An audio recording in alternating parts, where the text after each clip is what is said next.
E aí pessoal, tudo bem?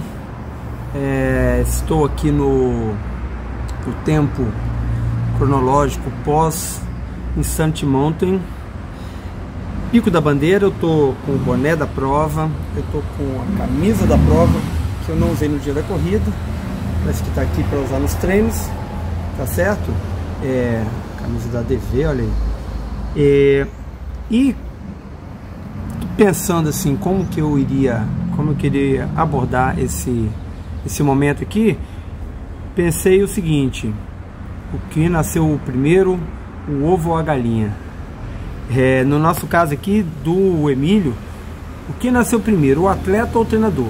É claro que no meu caso o atleta nasceu primeiro, o treinador veio depois, mas vai acontecer em algum momento uma relação onde o atleta, na perspectiva que eu sempre tive de desempenho, ele vai cada vez mais dar lugar ao treinador, tanto pela dificuldade que a gente tem de sustentar performance, dedicação, ambições daqui para frente, quanto o desafio que é meus atletas me demandarem cada vez mais criatividade, dedicação, talento para suportar os projetos deles. Esse relato de prova, ele está pensado na perspectiva dentro da assessoria Ômega, porque a gente fez um acompanhamento de pré-prova, a gente traçou estratégias, a gente escreveu metodologias para passar por esse desafio que são as modalidades do Insante Pico da Bandeira. Então, se vocês estão nesse vídeo e não são da assessoria, são meus amigos, conhecidos, são corredores, seja bem-vindo a esse momento de discussão aqui, que é o relato da minha prova do Insante Mountain. Dizer que essa semana que antecedeu o Insante foi uma semana bem conturbada pessoalmente, e uma semana, claro, carregada pelos preparativos para a prova. Então, talvez não tenha sido o melhor preparo que eu já fiz para chegar na prova, mas enfim, há uma situação onde a gente precisa superar desafios para chegar na linha de largada, e isso pouca gente visualiza,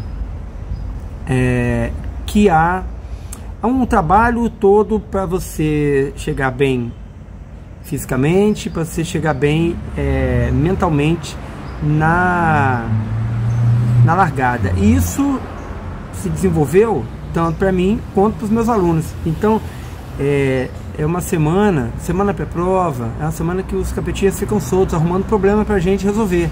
E a gente precisa, além de se preparar para a largada, a gente precisa resolver problemas que venham a dificultar os nossos processos. Então vários alunos, vários atletas tiveram problemas a serem superados nessa última semana, além da ansiedade normal, dos preparativos normais, das coisas que tem que preparar, arrecadar e arrumar, para que quando chegar o momento da prova, o momento de viajar, esteja tudo bem. Por exemplo, sexta-feira de manhã, a Dani me mandou mensagem falando assim: a sua mochila, seu colete de hidratação está aqui no Rio.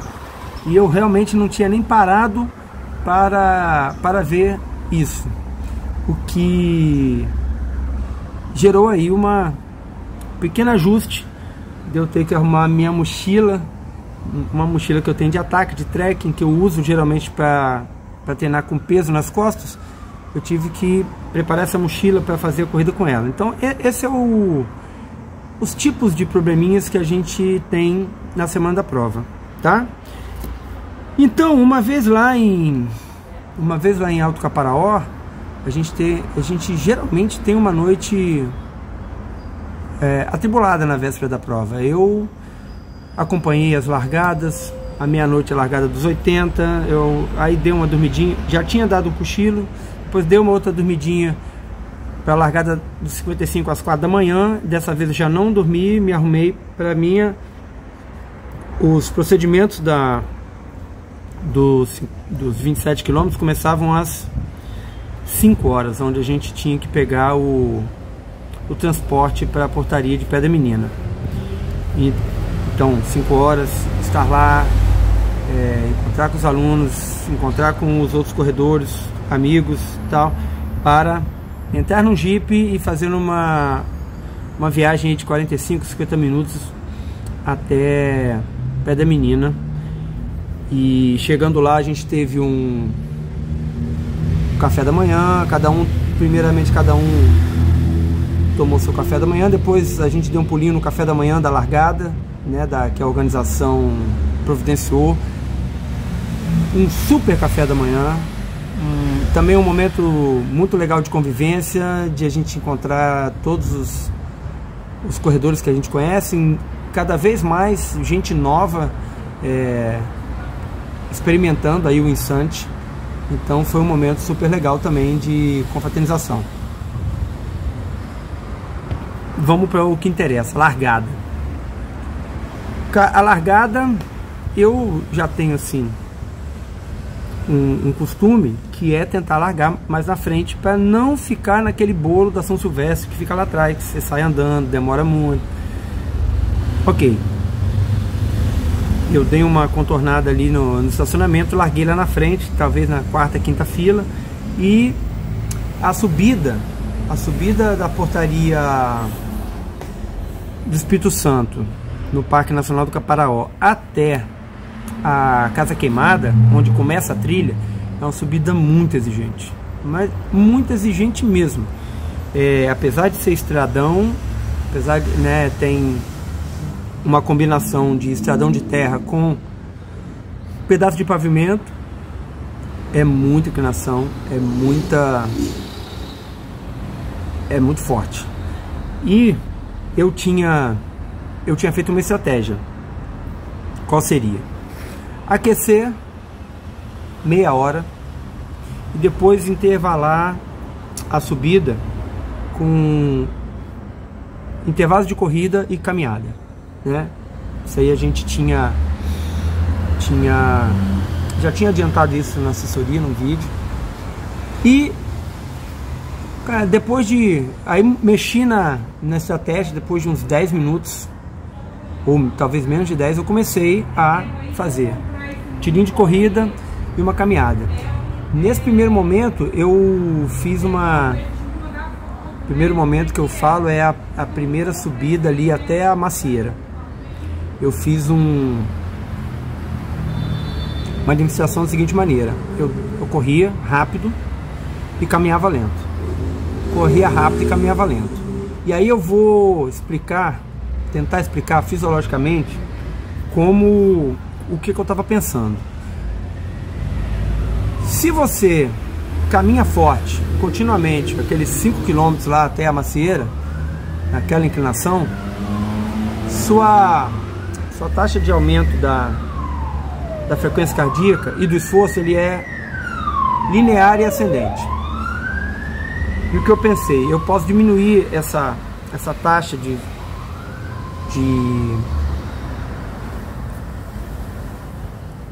agora falhou a memória, hein? Essa taxa de intensidade, eu posso diminuir ela fazendo corridas rápidas e voltando para uma caminhada lenta. Uma caminhada lenta mesmo, não era uma caminhada apressada, uma caminhada lenta. E assim eu fui fazendo. E aí o que passava na minha cabeça? À medida que o pessoal for sustentando essa intensidade, eles vão começar a encontrar o limiar de lactato deles. Eu vou começar a diminuir o ritmo. E não sei se foi a sorte ou foi o talento, eu comecei a perceber isso. Então tinha um grupinho que ia ficando, tinha um grupinho que ia sobrando, tinha um grupinho da frente que ia ficando, e eu tava lá na minha corrida forte e na minha caminhada lenta. Tinha um grupo que ficava passando e voltando. À medida que foi empinando, fui selecionando. Eu mantive a tática. E eu posso provar, vou botar agora aí, ó, o gráfico. O gráfico ficou mais explícito, isso foi o gráfico da cadência. Onde você vai poder ver aí que eu alterno, quando a cadência sobe é onde eu corro rápido. E quando a cadência baixa bastante, é onde eu estou andando bem devagar. E você pode ver que a amplitude é bem diminuída. E você está vendo isso aí dentro de um gráfico com altimetria e do gráfico do pace. Então, essa foi a minha primeira escolha acertada, porque eu terminei o primeiro trecho de subida até a macieira bem posicionado e bem descansado. E eu já estava percebendo que, apesar de estar caminhando devagar, eu estava mais rápido do que se eu tivesse andando forte o tempo todo. Tanto que eu fiz em 1 hora mais de 5 km. Acredito que em 2023 eu fiz, andando tudo rápido, bem rápido, com bastão, eu fiz 5 km por hora na primeira hora. Então já me adiantei. No segundo trecho, que tem uma subida muito forte, eu mudei um pouquinho a estratégia. Então eu passei de uma caminhada devagar no intervalo das corridas, eu passei para uma caminhada média. Já não era aquela de a minha melhor caminhada, mas também não era mais a devagar. E o trecho tem um trecho ali de 1,5 km para quase 2, que é muito inclinado. Então ali começamos a definir um pouco uma parte muito importante, que é o primeiro ataque na trilha. Após o posto de hidratação na Casa Queimada, tem um trecho muito forte, um trecho que é o meu pior trecho na subida. Então é claro que a atitude de um atleta influencia o entorno, então fica ali uma meia competição e todo mundo está correndo até do seu melhor tempo, né? E a minha abordagem me permitiu chegar no posto de hidratação sem estar cansado. Eu não estava cansado, eu estava com as pernas bem fresh, bem novas. Eu parei, por eu não estar com o meu colete, as minhas garrafas estavam dentro da mochila. Eu parei, abri a mochila, tomei minha primeira garrafa de nutriente, fechei a garrafa, botei na mochila e saí andando. Já pensando que ali eu ia, tipo assim, não ia conseguir correr. E para minha surpresa, eu consegui correr naquele trecho, corri vários trechos, então continuei a estratégia de correr e andar enquanto era possível e interessante. E logo depois aí tem um ataque forte, dá uma liberada, dava para estar correndo. Eu consegui, assim, sempre que o percurso ficava dócil, eu conseguia correr. Então fazia os meus intervalos ali. E eu, que sempre senti alguma fadiga, pelo menos ali, passei, cara, forte, confiante. Eu encontrei o Otávio nesse trecho, não, mais pra frente. Passei forte, confiante. Cara, cheguei no topo desse primeiro ataque, cara, muito bem, muito bem. E aí continuei correndo. Nesse momento aí já tinha gente pedindo sal, gente pedindo cápsula de sal, comida salgada. Ou seja, o limiar de lactato bateu forte ali. E eu continuei correndo. Corri, aí depois do trecho tem um trecho assim, que você consegue correr bem, mais de 500 metros. Depois ele começa a fazer uma alternância entre trechos empinados e trechos menos. E eu fui tocando. Passei, cara, muito forte todas as subidas. Claro que não tá administrando minha velocidade, administrando ali a minha fadiga, mas eu não cheguei perto da minha fadiga, nem no último ataque no Pico da Bandeira. Com toda essa condução, eu consegui chegar aproximadamente, ainda vou verificar assim certinho, mas é aproximadamente meia hora mais rápido do que eu tinha feito em 2023, que era o meu melhor tempo de ascensão. Então eu fiz esse trecho com 2 horas e 46. 2 horas e 46. Acredito que o meu melhor tempo era 3 horas e 9 ou 3 horas e 19. Eu preciso ainda... 3 horas e 9, eu acredito. Então foi quase meia hora. Então foi uma subida fantástica. Muito boa mesmo. E aí eu vou fazer um parênteses aqui para falar do meu esquema de nutrição. Porque quando chegou no Pico da Bandeira, mais uma vez eu fui lá e tomei minha segunda garrafinha de nutriente. E geralmente eu venho distribuindo os meus nutrientes por hora em goles, em pequenas doses. Dessa vez eu mudei a minha estratégia. Eu tomei um gel com 1 hora e um pouquinho no percurso. Quando eu passei com 1 hora e 35 lá na Casa Queimada, eu tomei a minha primeira garrafa. E aí tomei esses 600 ml direto, eu não tomei nenhum líquido nesse intervalo. E novamente, no segundo trecho, eu tomei 3 copinhos da Camelback, que eu acho que aquele copinho tem 150 ml, tomei 3 copinhos daquele de água. E continuei e tomei o segundo 600 ml lá no Pico. Nessa garrafinha tinha... um Sudract e 2 géis, o que dá aproximadamente 300 calorias, e uma cápsula de sal, que dessa vez eu não botei sal grosso, eu usei a cápsula de sal.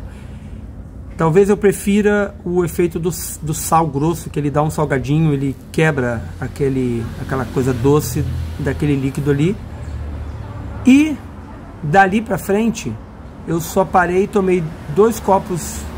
Tomei 300 ml de Coca-Cola e um punhado de biscoito salgadinho antes de começar a descida a partir da tronqueira. E essa foi a nutrição da prova para as 4 horas e 45 minutos, que foi a duração da minha prova. Voltando, eu comecei a descer o Pico da Bandeira, tava chuvisco.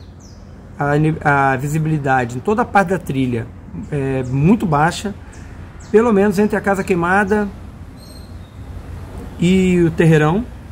Depois deu um pouco dissipada.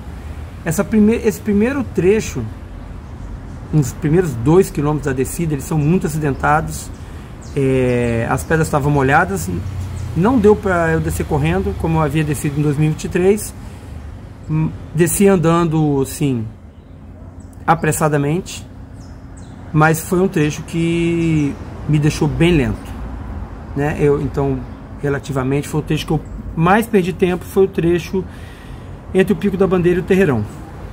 No trecho entre o Terreirão e a tronqueira, eu senti um pouco de fadiga. Ali a gente já estava com 3 horas e meia para 4 horas de prova. 4 horas foi quando eu cheguei lá na tronqueira.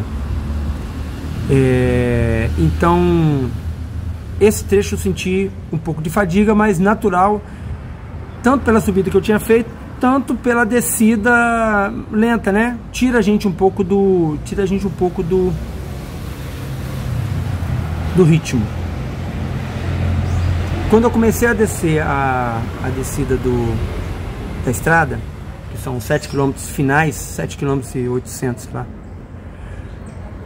eu tava ainda com essa perna pesada, assim, meio cansado. E eu olhei no relógio, pensei assim, cara, é aproximadamente o tempo que eu tinha na última vez que eu passei ali em 2023, quando eu desci.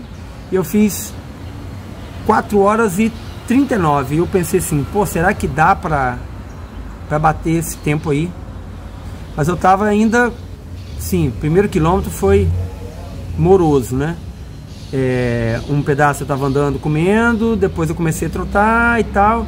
E aí eu voltei pra estratégia que eu tinha feito antes, que era fazer um fartlek na descida. E aí eu comecei a acelerar, desacelerar, acelerar, desacelerar, acelerar, desacelerar. Cada vez que eu acelerava, estava soltando mais. E aí, quando eu vi, os trechos rápidos eu estava descendo já a 4,15. Então, pensei insanamente na minha cabecinha de atleta. Cara, vai ser possível, é possível. E aí eu falei assim, vamos combinar uma coisa, parar de olhar pro relógio e começar a correr tudo que dava. Então comecei a acelerar, desacelerar, desacelerar. E aí começou a acontecer uma coisa que é bem legal. As pessoas que me passaram no trecho da descida tinham sido umas... Apesar do talento, eu fui ultrapassado assim por umas 7 pessoas. Desde o pico até a tronqueira. Comecei a ver. Eu falei assim, não, agora vai ter graça. Comecei a correr atrás, a pegar. Corri atrás, no meu fartlekzinho ali. Corre, pega. Comecei a pegar um, pegar dois, pegar três. Acho que eu passei uns... Desses que me passaram, eu passei uns 6 e ainda peguei alguns que eu não tinha visto, né? Tinha gente ali que eu não tinha visto. Uns 2 que deviam estar bem na minha frente e foram ficando para trás. E eu vim descendo forte. No penúltimo quilômetro, eu dei uma segurada para acelerar no último quilômetro. Aí dei uma checada, lembrei que a arena tinha mudado de lugar. Então esse tempo aí, de uma arena para outra, ainda ia dar uns 3, 4 minutos. Eu falei assim, não, isso aqui vai ser insanidade. Aí eu falei assim, vou dar uma segurada, vou fazer o que dá. E continuei descendo rápido. E no último quilômetro fui acelerando, acelerando, até que passei no trevo ali final, virei para a esquerda e aí comecei a acelerar para fazer uma chegada forte. E olhei o relógio e falei assim, dá para fazer em 2,45 ou menos de 2,45. Deu 2,45 um pouquinho, quase 2,46. Finalizei dessa maneira. Foi gratificante pra caramba, porque eu fiz minha melhor subida. Eu vi, principalmente, o retorno da dedicação que eu tive nos meus treinos, e eu vi o retorno da metodologia. Eu vi o retorno da escolha da metodologia que eu tenho feito para mim e para assessoria pagar bem alto, sabe? O que eu já estava vendo nos treinos, eu consegui ver na competição. De maneiras que foi, tipo assim, não posso dizer, a sensação que eu tive não foi de um dia fantástico, mas os números dizem que foi assim. Então foi um dia como poucas vezes eu corri, né? Talvez lembre aí a PTR que eu corri em 2019, que eu fui 6º geral, primeiro na categoria, que nesse dia eu estava encapetado. Foi compatível com esse dia aí, a minha percepção de como eu estava na corrida. Quase, tirando aquele trecho muito técnico da descida, o restante foi nesse nível aí. Então foi um dia bem bacana. Acho que tecnicamente, da parte da metodologia de treino, uma outra constatação foi o Run Slow, Race Hard, que é o que? Confiar que você não precisa ficar se matando nos treinos e que no dia da competição você vai ter cartucho para queimar.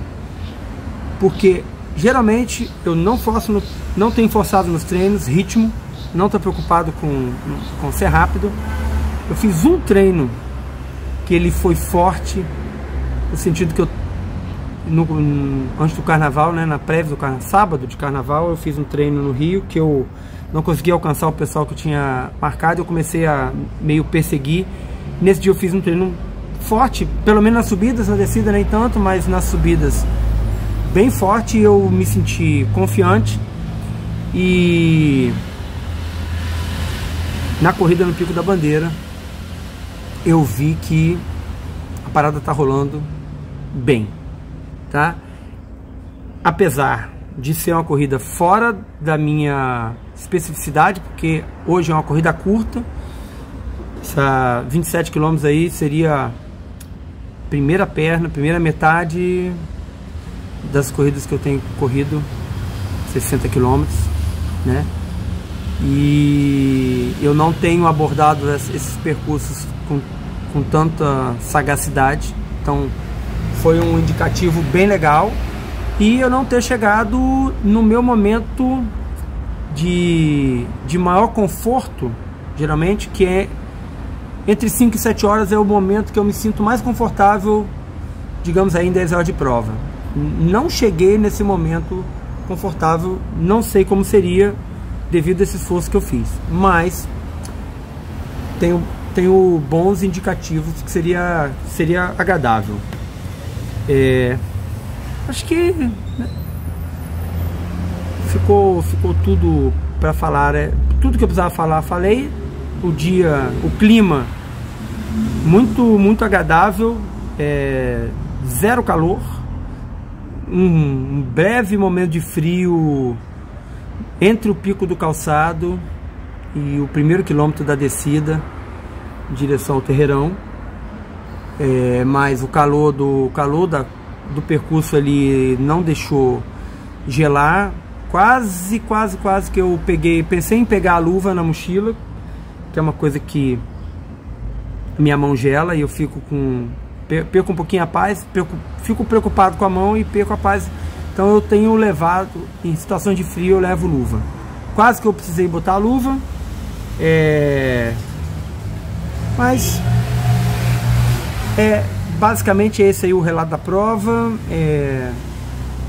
E aí a gente pode trocar ideia aí nos comentários, que vocês acharem, as dúvidas que vocês tiverem, e se eu deixei alguma coisa por falar, vocês perguntem aí, ou se levantou alguma curiosidade, tá certo?